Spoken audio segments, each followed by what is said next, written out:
અબડાસા તાલુકાના કોઠારા ગામે તાજેતરમાં થયેલ મહેશ્વરી સમાજના યુવાનની હત્યાનો ભેદ ઉકેલતી LCB 4 આરોપીઓ પકડાયા. રાષ્ટ્રીય દલિત અધિકાર મંચના હિતેશ મહેશ્વરીએ આંદોલન કર્યું હતું અને આખરે સફળતા મળી.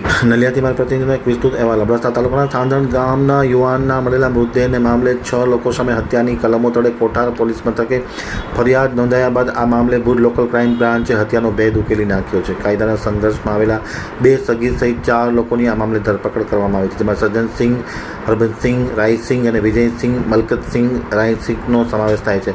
આરોપીઓ કબૂલાત આપી હતી કે સુરેશ નાનજી કટુઆએ વાડીમાં આવીને તેને ગાળો આપવા સાથે અન્ય ગામના માણસોને બોલાવી મારી નાખવાની ધમકી આપી હતી. ત્યારબાદ 4 લોકોએ તેને માર્યો હતો. ત્યારબાદ પાણી ભરેલા એક પુલ પાસે તેને ડૂબાડીને મોતને ઘાટ ઉતાર્યો હતો. ત્યારબાદ પથ્થર ફેંકી ફરાર થઈ ગયા હતા. લોકલ ક્રાઇમ બ્રાન્ચે માંડવીના જખણિયા નજીક એક વાડીમાંથી 4 શખ્સોને પકડી પાડી તપાસ માટે કોઠારા પોલીસને સોંપ્યા છે. ખાસ કરીને LCBના પોલીસ ઇન્સ્પેક્ટર સરવૈયા અને તેની ટીમે આ હત્યાનો ભેદ ઉકેલી નાખ્યો હતો. અત્રે ઉલ્લેખનીય છે કે રાષ્ટ્રીય દલિત અધિકાર મંચના પ્રમુખ હિતેશ મહેશ્વરીની આગેવાની હેઠળ કોઠારા પોલીસ સ્ટેશન ખાતે ધરણા કરવામાં આવ્યા હતા અને બાદમાં પોલીસ એક્શનમાં આવી હતી અને હત્યાનો ભેદ ઉકેલ્યો હતો અને 4 વ્યક્તિઓની ધરપકડ કરવામાં આવી છે.